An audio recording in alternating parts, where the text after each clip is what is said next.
all of the shitty situations you get put in Jiu Jitsu and all of the shitty situations you get put into in life. And I think that there's a lot of transferable skills. Sirena Allen De Guzman, current Subversion champion. I offered to hand my blue belt back. No. And my coach at the time, he said, you're going to keep your blue belt. You're going to get back. I think I was just in such a different place. Whereas before, it had kind of been a fun thing that I did. That teaches you a lot about ego.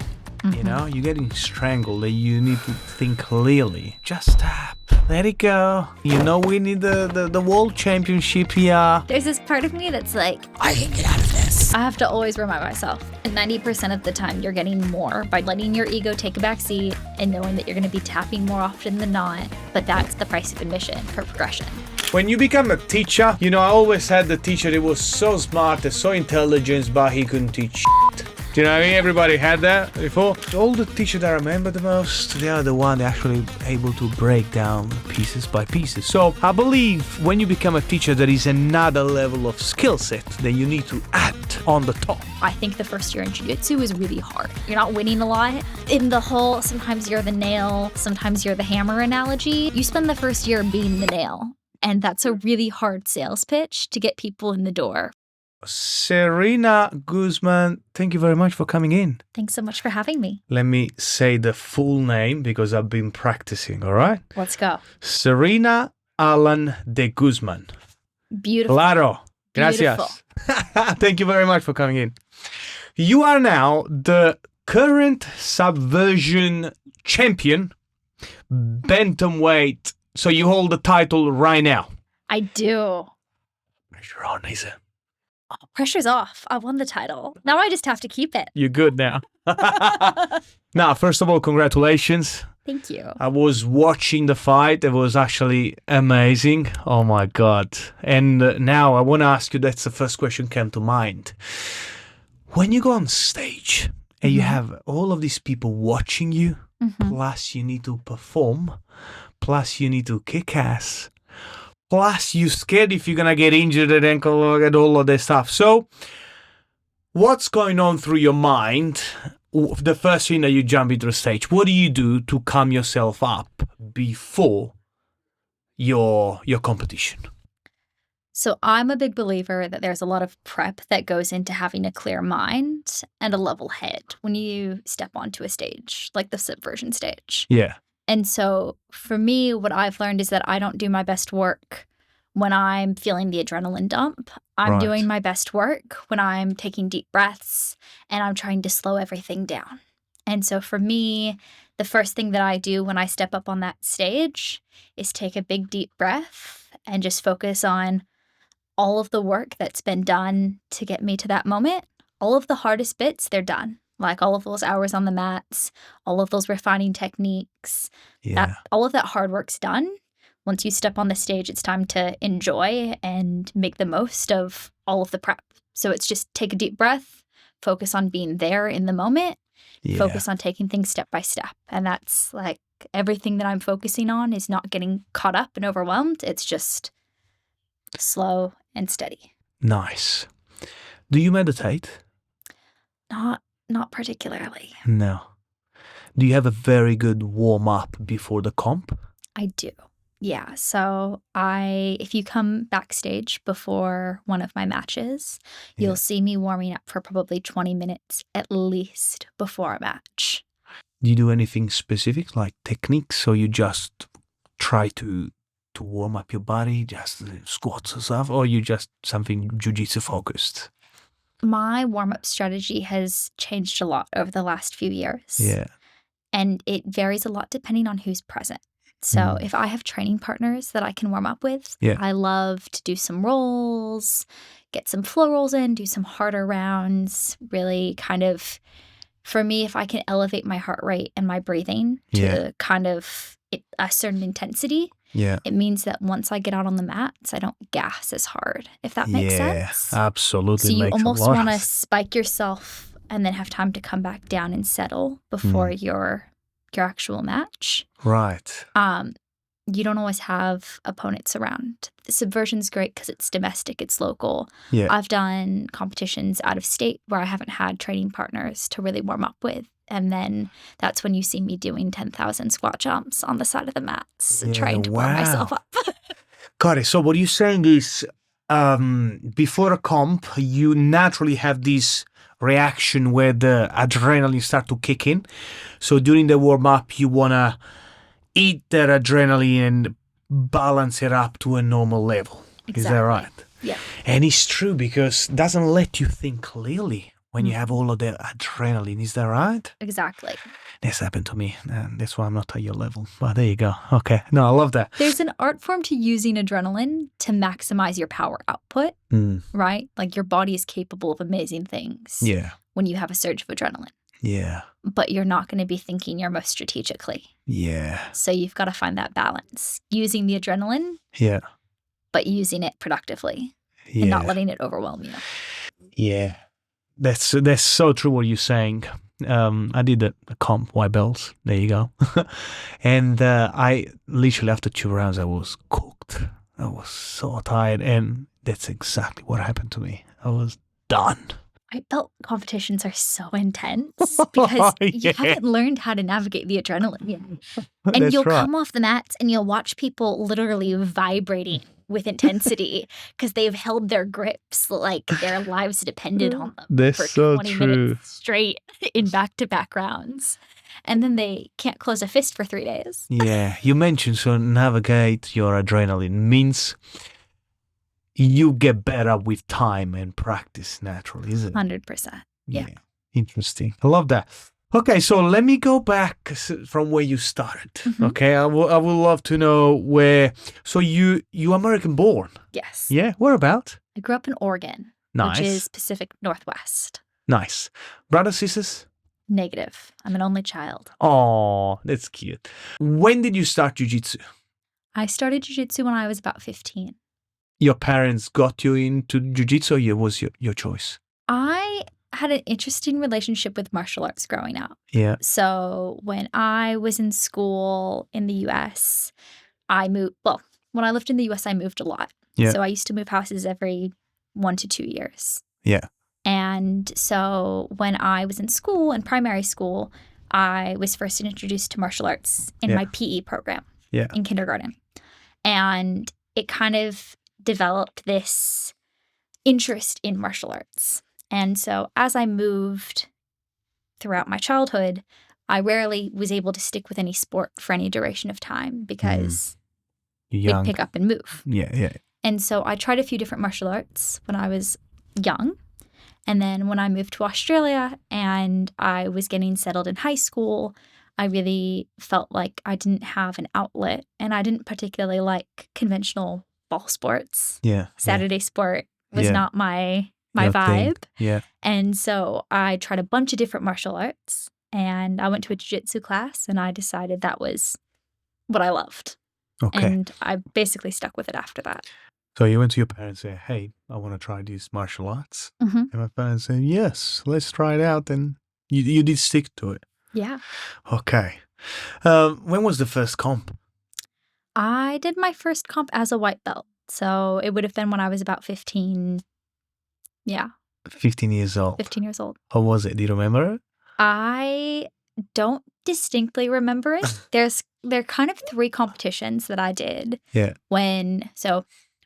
Before 16, in Australia, in Brazilian Jiu-Jitsu, oftentimes you are fighting all genders as a teenager. Really? So children up to 16, all genders. Right. So I have a series of photos that are from 3 different comps, and they kind of all blend to me from my own memories. Yeah. But I know the photos indicate they're different events. Yes. But one of them is, I have got a photo of me on the podium with 2 teenage boys. Wow. That's cool. I've got a photo of me on a podium with a woman who is now a ADCC kind of winner, trials winner for Australasia, and a woman who is now a black belt. And then I have another photo of me on a podium with 2 women, and we're all white belts, right? Yeah. I have another photo of me in the women's division at 15, and it's with 2 women who are both now black belts. And so it's very funny to me Yeah, you look to at look the back photo. at those It's so and to see where everyone's kind of come in that time. I didn't know that. Yeah. Like that anyone under 16, you say? Yeah. So wow, is it still on? There's still a lot of events that run co-ed Wow. for children. So the age, I think they try now. They're a little bit more, there's more kids enrolled, right? So now I think from about 12 on, they try to break up where they can, boys versus girls. Yeah. But there's still a lot of instances where boys and girls end up competing against each other. Interesting. Okay. So you did the first comp. How did it go on the first one? The photo of me with the two boys, I'm in first place. There you go. The photo of me with the women, though, I think I'm in second and third place. Have you always been competitive? No. I'm actually, it's not that I'm not competitive in other aspects of my life, but I wouldn't say that I'm a terribly competitive person by nature. Yeah. Wow. That's a great story, actually. Okay, so white belt, 15, already kicking asses, winning. I believe you went through stages, especially when you are young, that you want to quit. Yes. And you're like, what am I doing? Why am I doing this for? Blah, blah, blah. Have you ever faced it? I did quit for 5 years. For 5 years? Really? Yeah. How old were you when you quit? So when I was 17. Why is that? I quit. That's a bit of a long story, but so it depends on how much time you have. I've got time, but of course, depending so you want to talk about I basically had, and I've talked about this in other forums, so it's a bit of a long-winded tale, but to cut it short, I basically had a situation with a coach where I was 17 and I ended up dating my 40-something-year-old Brazilian Jiu-Jitsu coach. Oh my God. And I saw you do this on your stories, but okay, keep going. So I ended up he was like, look, he got kicked out of his gym. Yeah. And at the time he said, if I can't train, you can't train. So I quit Jiu-Jitsu. And I quit Jiu-Jitsu for the duration of that relationship. Right. And then which was about 3 years. And then it took me about a year or two after that to kind of realize that I wanted to get back to Jiu-Jitsu and then to find the power and the willpower to get back into the sport. And so then I eased back in. So I earned my blue belt when I was 16, 17-ish. Yeah. Quit and then came back in my early 20s and started all over again, but still had my blue belt. Wow. I didn't know that. Yeah. That's wow. What do you tell to your parents? Like, oh, my boyfriend is 40 years old. Look, my family was a bit unconventional. My mom invited him to move in with us. There you go. So there was a period of time when I was 17 where my mom, my stepdad, myself, and my 42-year-old boyfriend all lived together. To say unconventional seems like a bit of an understatement, but did it last for a few years? It did. God knows how. That's amazing. Now, good on you. Definition of young and dumb. That's all I'm gonna say. Yeah, I mean, good on you. Good on you. Like 17. Okay, that's I don't know. I do not recommend. 0-star experience. Yes. Kids at home. Maybe your parent was like, well, if he's in my house, I can keep an eye just in case, you know? I think that was their mentality. I think they had the best of intentions. Wow. Okay. So let's move in from this and let's go back to Jiu-Jitsu. So, and he used to be a coach. Yes. Were you practicing at home and all this stuff? No. So I'd go to the gym 5, 6, 7 days a week, just like I do now. And I was a full-time student at the time, so life looked a little bit different. But I remember when I was 17, I've done the most stupid shit in the planet. So we've all been there. Yeah. If I think about it, the level of stupid things that I've done, I'm not surprised. Now that I reflect on the things that I've done. So yeah. Okay. So, and after that, you choose to come back. What made you want to come back? Was the love for the sport? Was like, what made you, oh, I miss it? Or what was like an event? Or you just slowly keep thinking about it? I think jiu-jitsu, particularly as a smaller person or a female, I think jiu-jitsu is so cool because it's so empowering.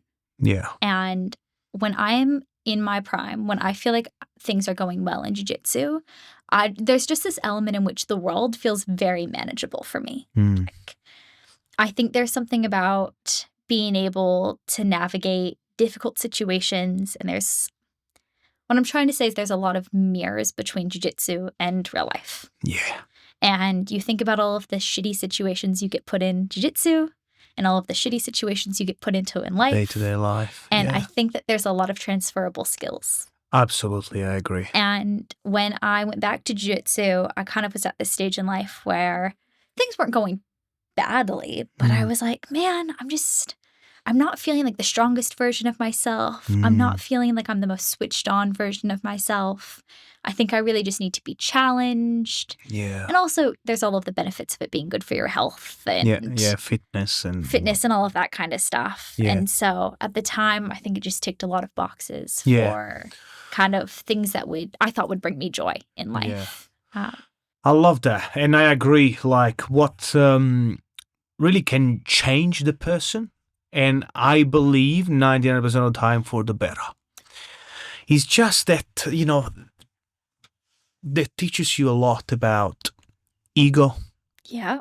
You get your ass kicked. Back and you think and you're forth good. Across those mats. Plus, the thinking under the tremendous, like all of the pressure, you're getting strangled and you need to think clearly. It's so relatable in my industry, real estate, which is like so good to actually utilize the skill set and stay calm under pressure. That's what I've learned and made me like a better man in my case. That's really interesting. I always think it's cool to hear how jiu-jitsu translates to other people's lives. Because I do feel like nobody comes off the mats without taking some sort of transferable life lesson with them. You know what I mean? So it's cool to hear how you're saying that there are things that you're getting out of jiu-jitsu that are positively impacting on your career and other aspects of your life. 100%. Plus, you just, in my case, it is good to actually release all that energy on the mats, and I can start my day like a normal person. I'm a kind of ADHD person, all right? So the jiu-jitsu, all that energy kind of gone. I can function like a normal human. That's my case. I so deeply relate. If I don't train jiu-jitsu for a couple of days, I literally just start spitting. You can watch my eyes just. I'm like, nope, I need my fix. I need to let it out. Yeah, it's so true. I love that. Wow. Okay. So that's after. So you got back into jiu-jitsu, and naturally, even your life has I would say, a cascade of a positive results around your life, and you said, all right, I'm gonna go back and do jiu-jitsu. Yeah. How many days a week you always been training? 2, 3, 5 days a week? Depends on at the that stage level of life. when you were a blue belt. Oh, yeah, probably 5 days a week. 5 days a week. Gi, no gi? Mostly gi, bit of no gi. Yeah. Then. How many years ago? Oh, that was when I was 15, 16, and I'm 26 now. So 10 years ago. 10 years ago. Wow. Okay. Did you get back and do some comps after a few months? I did. Yeah. So I came back as a blue belt. I offered to hand my blue belt back. I said I'm happy to be a white belt again.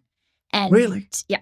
I was like, I don't deserve this piece of material. Nah. And my coach at the time, it was before I trained at 411. My coach was really lovely. He said, no, look, you're going to keep your blue belt. You're going to get back to the mats. And yeah, I don't know. I think I was just in such a different place when I came back to it as a blue belt. Yeah. When I started competing, I just I feel like I took competing quite seriously when I started competing again. Right. Whereas before it had kind of been a fun thing that I did. Right. It's still a fun thing that I do. But there was a mindset switch. And basically from the time I came back as a blue belt, I just had this drive like, you know what? I'm going to compete. Yeah. And I'm going to compete to the best of my abilities. How many comps a year you used to do, roughly? Oh, but the first time I started or the second? The second time. There was a point where I was probably competing like 5-6 times a year. 5-6 times a year. And then when I got my purple belt and I wanted to go compete in the world championships in the US in 2023. Yeah. In the lead up to that year, like in the lead up to that event, I think it's June or July 2023. Yeah. I was averaging a comp a month. One comp a month. 1 to 2 comps a month in the lead up to that. Nice. Okay. And how long did you say a blue belt for, roughly? Probably 2 years. A couple of years. Yeah. Nice. Maybe 3-ish. 2-3 years. Okay. And when did you start to actually develop your game?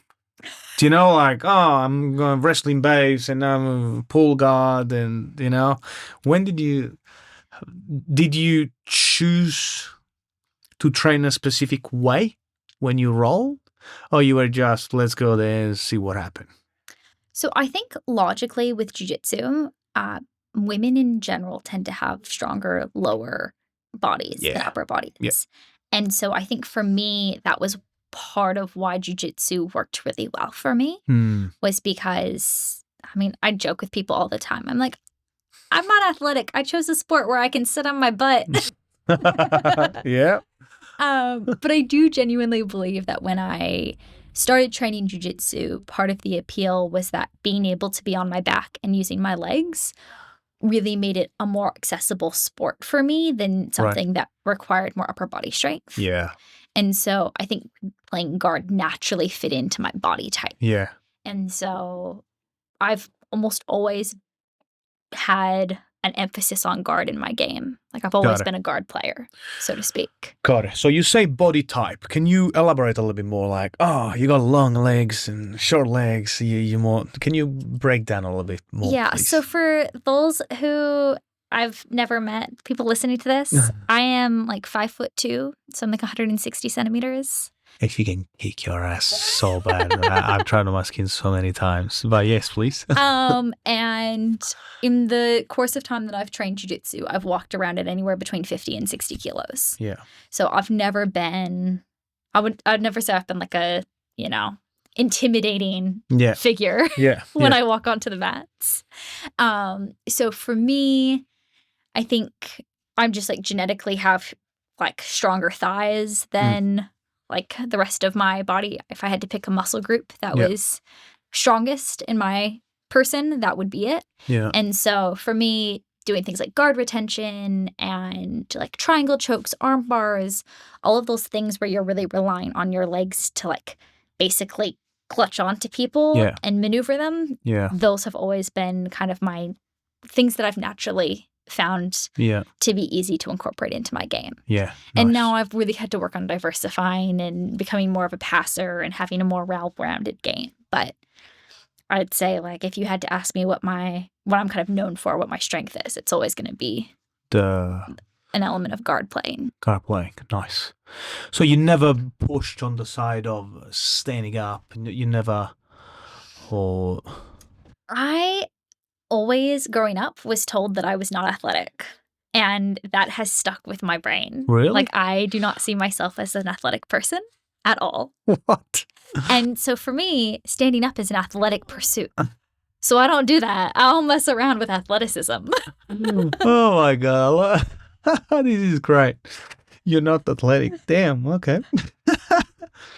Okay, so you find your way, you find your strength, and you push on your strength instead of go and work on different.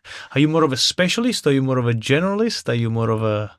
I would say at this point, I am becoming more of a generalist because I'm making a really conscious effort to round out my game and to have a reliable skill set in all areas. I'm working on my stand-up. I've been working a lot on guard passing and playing top position. Yeah. So I am becoming a generalist, but I'd say previously I was very much a guard specialist. Yeah, nice. What would you say is your go-to submission? Oh, I mean, I believe like from a blue belt to now you're a brown belt, are you? I am. You're, It's wild. you're. So I believe your game evolved and naturally find your. What would you say was more your go-to submission when you were a blue belt compared to purple and brown belt? I would say arm bars and triangles as a blue belt were very much my jam. Yeah. I'd say nowadays arm bars are still heavy in my rotation, but I've really, obviously since coming to 411, I've become a leg attack person. So nowadays I joke that leg or knee bars are the arm bars of the leg. I like that. The knee bars are the arm bars of the leg. I like that. I spam knee bars pretty heavily in training because mechanically they're very similar to arm bars, so they make sense to me. Yeah, no, they are. Shout out to Academy 411, Raf and Chris, the team. Yes, the boys. So when, regards on the leg lock, when did you choose to spend time and master the game? When I came to 411, I was primarily a gi training person. Yeah. And I had no lower body attacks. I probably couldn't have straight ankle locked if my life depended on it. Yeah. So for me, when I came to 411, I was ranked as the top lightweight purple belt female in Australia. And I was in the top 10 in the world. And I was like, my body hurts. Gi is hard. My knuckles were so swollen. So true. I physically couldn't squeeze my toothpaste bottle in the morning. It's so true. I had to put my toothpaste container on my bathroom sink and then flat hand press it to put toothpaste onto my toothbrush because my grips were so broken from all of the gi. Yeah. I had so many chronic injuries and I was like, I just need a full reset. So I decided to embrace no gi. And with that, I embraced leg attacks. And so my first probably 6 months to a year at 411 were really just learning legs and trying to get rid of some old bad habits. Yeah. You mentioned, thank you for that. Yeah. You mentioned injuries. Mm-hmm. Can you tell me a bit of you went through a few injuries, I believe, like every high level athlete? When am I not injured? Yeah.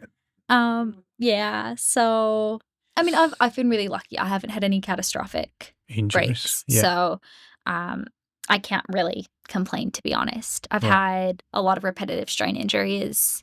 I've done some damage to my wrist and I've cracked some cartilage in my sternum, cracked some ribs. Damn. Had some low level ACL, MCL stuff, but mostly it's kind of the wear and tear that you would expect with anybody who plays sports. Yes. So.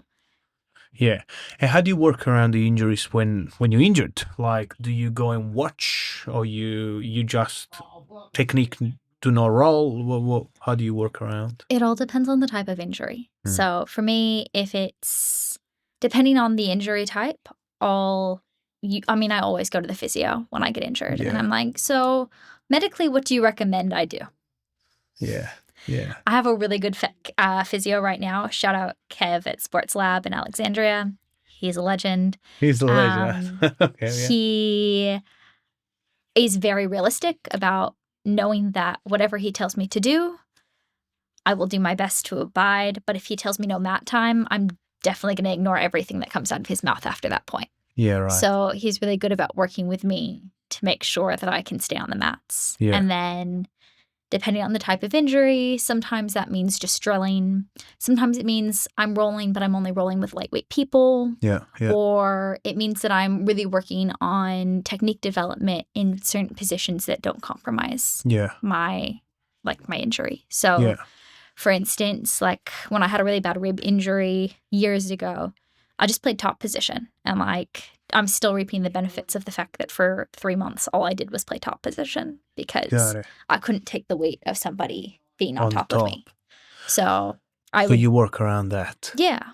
And nice. When I when I tore a bunch of ligaments in my ankle, it meant that I ended up spending a lot of time on like attacking other people's legs, but it was all in isolation. So people couldn't really attack my legs. Yeah. It was really crappy to be one of my training partners, but it was a really educational period for me to develop. So that's a great message, because often people naive like me, they just go there, they roll. Techniques, I think, is great. What I'm slowly learning and focusing on is to focus on what I'm trying to work on. For example, I want to get better into a leg lock. Okay, so I put myself more often in that position, because I always tend to go on the top body lock, and you keep doing the same things over and over again. Yeah. And you keep going back every time you are in danger situation. When I slowly just stop, let it go. Focus on your technique. We need the world championship here. And this is what I'm experiencing right now. Have you experienced something like that? I still face that battle all the time. There's this part of me that's like, I can get out of this. Yeah.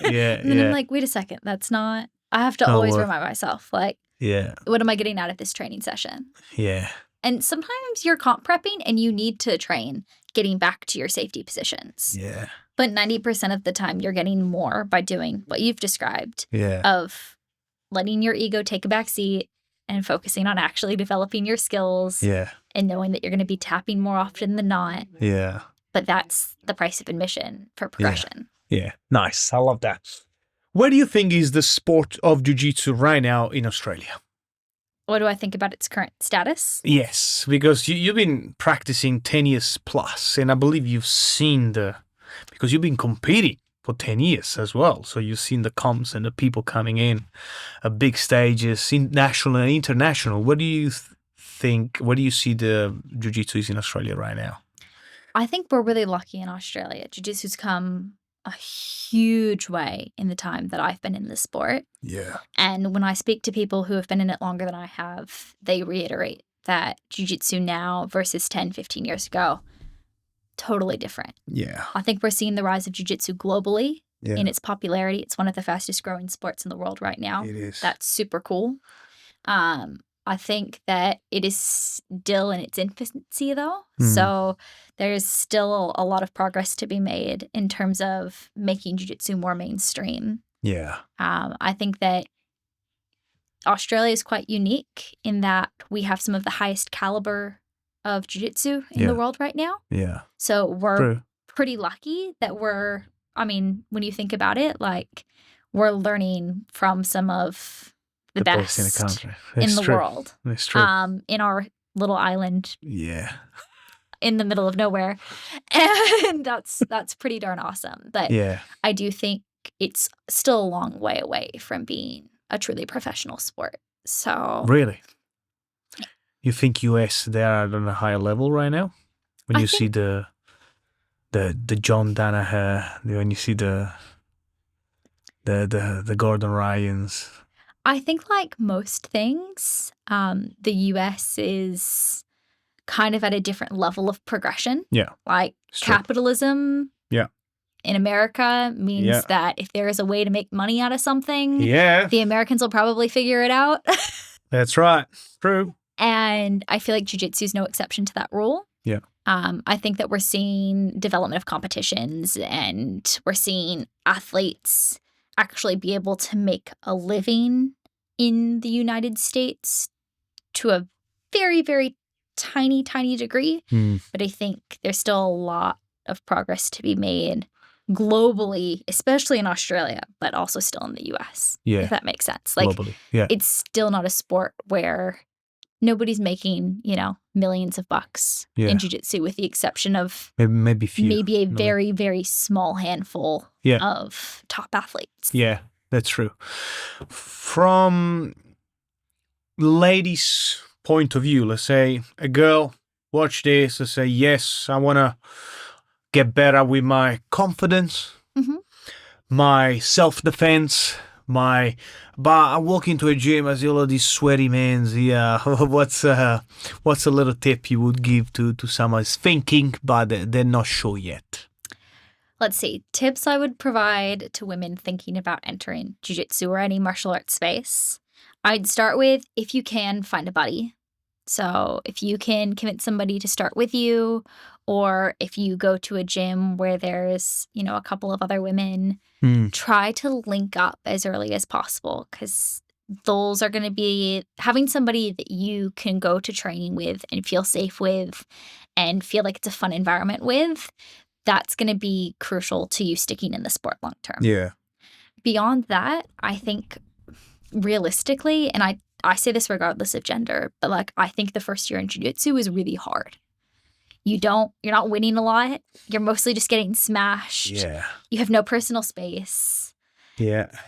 In the whole, sometimes you're the nail, sometimes you're the hammer analogy. Yeah. You spend the first year being the nail. Yeah. And that's true. a really hard sales pitch to get people in the door for a sport. To say, is. Your first year is going to suck and then it's going to be great. It's a really hard sales pitch. Yeah. That being said, I think that if you can set yourself small goals and small wins, I want to learn a submission from every major position, mount, close guard, side control, whatever. If you can give yourself really tangible small goals, you'll realize that you're making progress really fast. Yeah. And it makes that first year of discomfort pass a lot quicker. Yes. And then suddenly you've got a good basic foundation. And I think once you have a basic foundation, jiu-jitsu becomes really fun and really interesting. Yeah. You just gotta climb that hill first. Nice. Thank you for that. That's brilliant. Few more questions. I was rolling with you yesterday. It was like the way you kind of dance around and avoiding someone who is 20, 30, 40 kilos heavier than you, and you still kick their asses, which is fantastic. I was like, this is so good. How did you develop? Like, do you look at the person like, oh, he's heavier, I need to go and get into a single leg X or something like that? So do you think now at that level that way? How do you plan it? Let's say you come across somebody who's 85, 90 kilos, 100 kilos, all right? And you're doing a roll. Well, how do you plan your game? So there's two things that come into play. Yeah. Athleticism. Yeah. And size. And those are there's obviously a heap more variables that influence a role. But when I don't know somebody, those are the first two things that I am mindful of. If somebody is slow and big, I'm going to play top position. So those are the times that you're going to see me not pull guard. Right. Slow and non-athletic. There you go. So big and non-athletic. That means that passing their guard is going to be relatively easy, usually, and maintaining top position. Going to be great. If you are coming up against somebody who is big and athletic, that's when I start playing guard. And the reason for that is I'm quite confident in my guard nowadays. I know that my chances of getting injured playing guard are very slim. Somebody athletic and big, if I get on top of them, they're going to bench press me off. Yeah. That is the unfortunate reality of being, sub 60 kilos. Yeah, lighter. Yeah, no. Especially against, somebody who's 90 plus kilos. Yeah. So in those situations, I'll play guard because the chances of somebody overcommitting an arm or off-balancing themselves is higher. So then you're just playing a game where you're taking advantage of somebody's mistakes. Yeah. But in general, when I'm rolling with somebody bigger than me, the general rule is you're not going to force anything. So you're just waiting for somebody else to make mistakes. Yeah, nice. Thank you. This is a tip for me, which is energy management. Yes. Okay, so did the first comp, IBJJF, second spot, great. I did the second one, third spot. The last one, grappling industry. Uh-huh.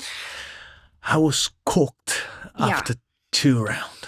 Big lessons learned. Tell me, what did you learn? Energy management. Oh my God, I could win the 3rd round, that's for sure. I lost because I was cooked. I was the adrenaline that you were talking about it before, but as well, I was very restly and I was done. And, I didn't get any submission, just one on points the first 2. So what's a tip for a naive man like me to actually last longer in a competition and able to do effectively more rounds? Are you a blue belt yet? Not yet. No. Okay. Hopefully soon. Okay. All right. Look, this is gonna be an unpopular opinion. Yeah. Being a white belt in jiu-jitsu and competing, really hard. There you right? go.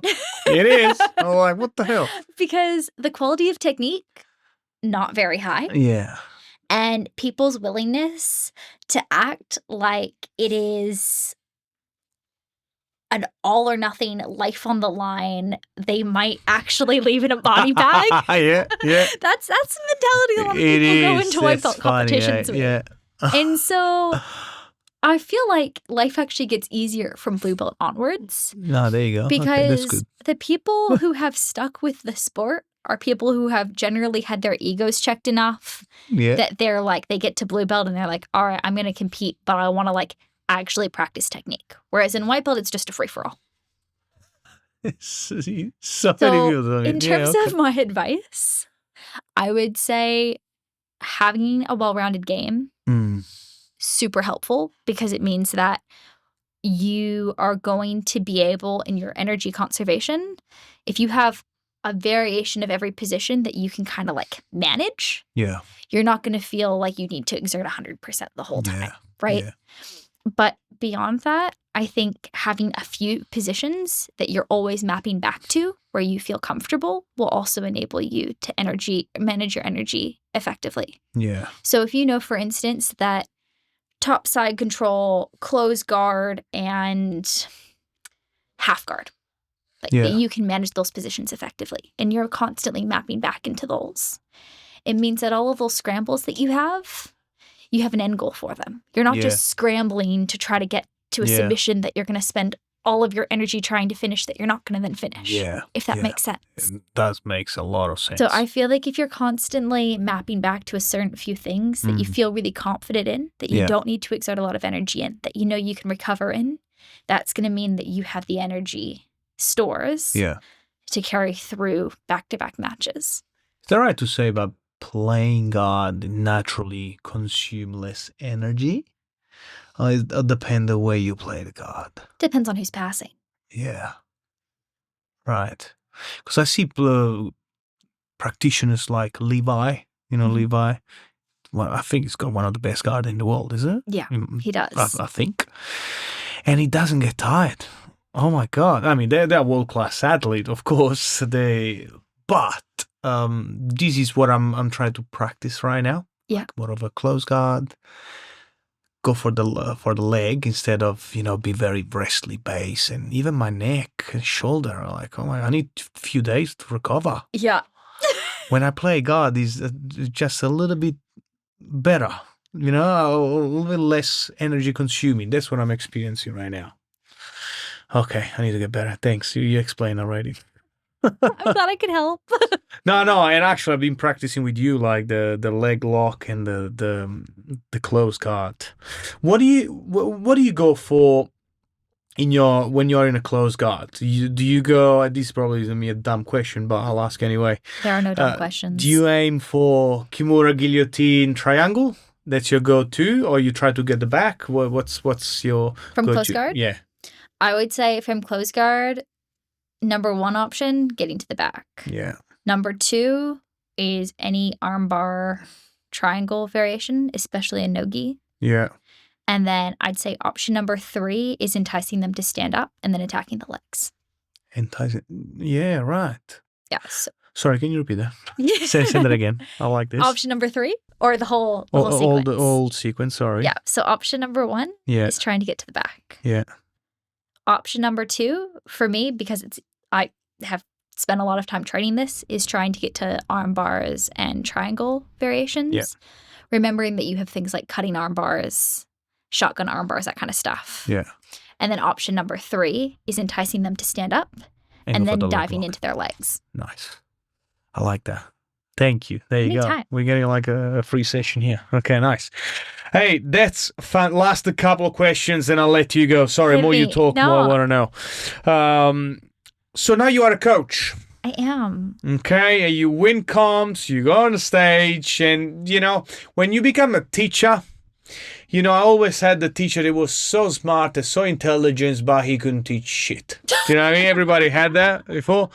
Yep, And there was there was a great all the teacher that I remember the most. They are the one that actually able to break down pieces by pieces. So I believe when you become a teacher, there is another level of skill set that you need to add on the top. It's like my job here.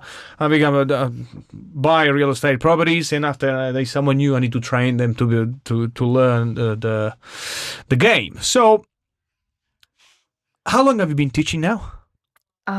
I've been teaching since I was a blue belt. So you've been teaching since you were a blue belt. Yeah. Okay. So a few years. Does it help to speed up and get better when you explain something? I think it does. Yeah. Yeah.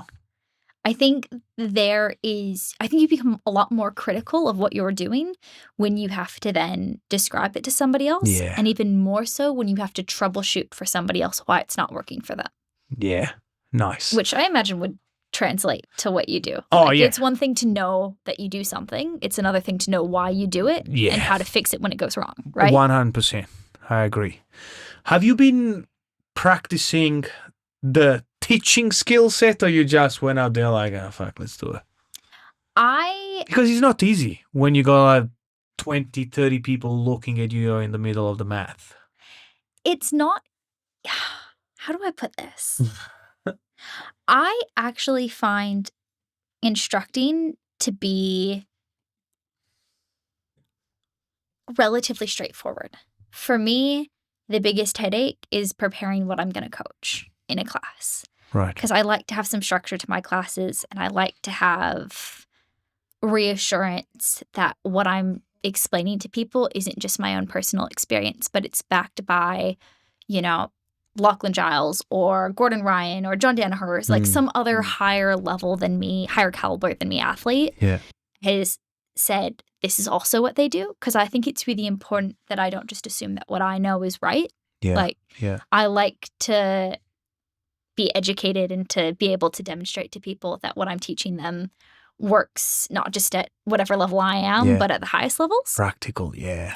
That for me is the biggest problem. I'm really lucky in that because I was given opportunities to coach from blue belt, I've been able to kind of refine my coaching skill set over time. Yeah. Maybe it hasn't paid off. Maybe I'm an awful coach. Maybe you need to tell me that in this you're good. podcast. You're actually you are.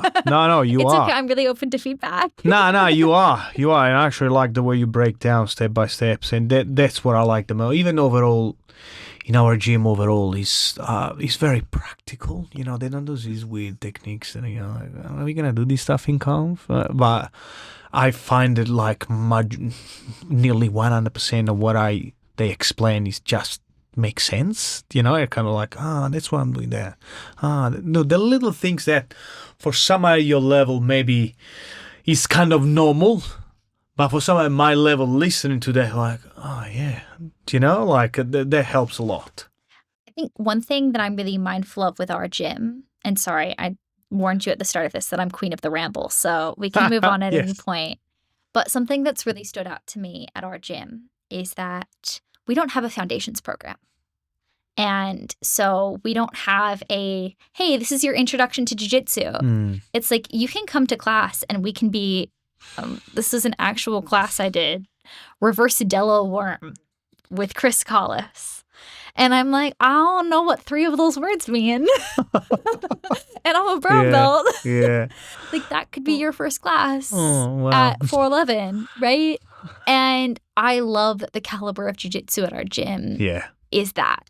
But I'm really mindful when I coach that I oftentimes am teaching to a really broad range of students with like very different levels of experience and knowledge and physical abilities. Yeah. And so one of my biggest struggles when I'm coaching is actually breaking it down for, I'm going to give you, we were there for close guard passing the other day, where I'm like, I'm going to give you basic foundations of like, this is the very, very basics of what to do in close guard, all the way through to like, this is a basic, intermediate, and advanced level passing system that you can implement depending on where you feel most comfortable. Yeah. And that for me is the hardest part about coaching at our gym, is because you're like trying to make it accessible to everyone in the room. Yeah. And I feel like that's the true test of how good an instructor you are. Yeah. Is how much you can break down something quite advanced into basic building blocks. And I feel like that's not jiu-jitsu specific. I feel like that's across all things. Yeah. Like the best teachers that you'll ever have are the people who can make you understand really complex things. And break it down into simple stuff. Yeah, I agree. Do you believe much into different belts? Like, oh, I'm a black belt, I am a blue belt. Because there are some blue belts in our gym, they kick ass. Do you know what I mean? They're dangerous. I know. They're lethal. I know. I'm like, what? And which I like. Me too. But what's your thought on last 10, 15? Oh, you've been here for 10 years, 11 years? 10, with a gap, I don't know. I say that I've been training for like 8 all up now. I feel like that's like the number I've randomly chosen. 7 or 8 or 9 or who knows. Anyways, math. Belts. Yes. I think that belts are kind of arbitrary, to be honest. And I've posted a little bit about this on social media when I've been going through periods of kind of identity crisis with my belt. I spent like almost 4 years as a purple belt, like 3 and a bit years as a purple belt. And I went through periods where I was like, I don't care. I can be a purple belt for life. I went through periods where I was like, wow, I really want to be a brown belt. I went through periods where I was like, wow, I definitely should never get my brown belt. Like, there's no way I'm ever going to be good enough. I think that in jiu-jitsu, when you become a certain level of emotionally invested, you naturally want to feel like you're progressing. Yeah. And I think that belts are a really great tangible measure for people to benchmark themselves, to say, yes, I am progressing. Yeah. But I think that, and I feel that there is a utility to jiu-jitsu belts when it comes to competition and categorizing people. Yeah. But honestly, it's all kind of arbitrary. Yeah. And the discrepancies between people of different belts at different gyms, wild. Blue belt at 411 is probably a brown belt at some gyms, to be honest. That's true. But also within gyms, like, you'll, even, you look at our gym and just white belts. Look at the variety of white belts there are. Yeah, that's true. Brand new to, I've been training on and off for 5 years. Yeah. Like, at the end of the day, a belt is a very strange concept. And depending on where you're training, who decides that you're getting your next belt? Super arbitrary. Like, is it based on time served? Is it based on number of techniques you know? Is it based on how you roll? Is it based on how you compete? Like, there's so many different factors that influence whether somebody gets promoted that I'm like, it's a nice guideline, but probably don't take them too seriously. Yeah, I agree. I like that. Last one, I'll let you go, I promise. Hit me. Busy girl, you're a firefighter. I am. Best job in the world. Actually, I want to ask you on that. Plus, how many times a week you train? Like, how do you actually, can you break down your week? Yeah. All right. So, and you work on and off. You don't work, is that right? Yeah. So, let's say a week when you are working. Yep. How do you fit your jiu-jitsu schedule in there? So, as a firefighter in New South Wales, I work on an 8-day roster, and I work 2 24-hour shifts in every 8 days. Yeah. So, what that means in practice is that I have 6 days out of every 8 days.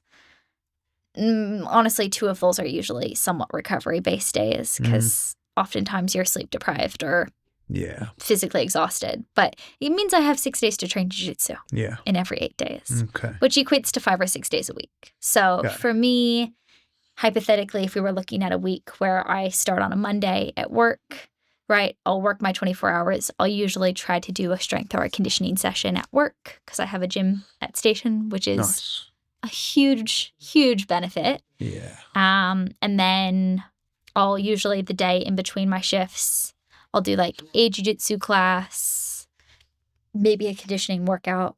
I'll go back to work, do a strength workout.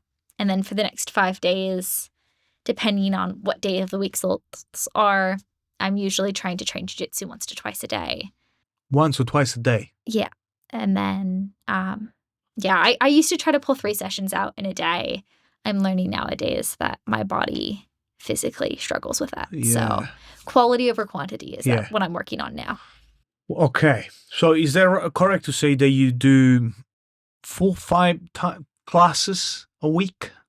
5 jiu-jitsu classes? Yeah. Oh, I probably do more like, I'd say I probably do closer to 8 to 10 classes a week. 8 to 10 classes a week. Yeah. Weights? How much? Minimum of 2. 2 strength training. Anything specific you do, like for grappling focus, or?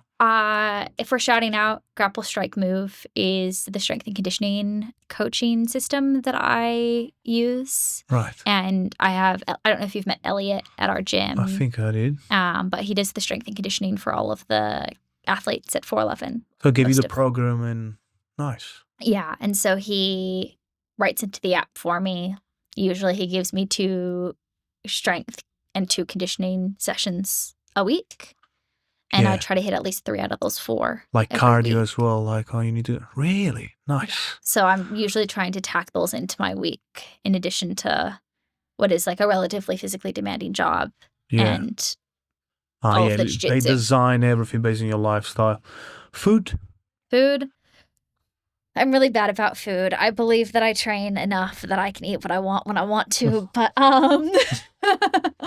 I'm preparing for a competition at the end of this year where I need to be about 6 kilos lighter than I am right now. So I'm working with a dietitian, and I go through eras of being much more measured in my diet, depending on my goals.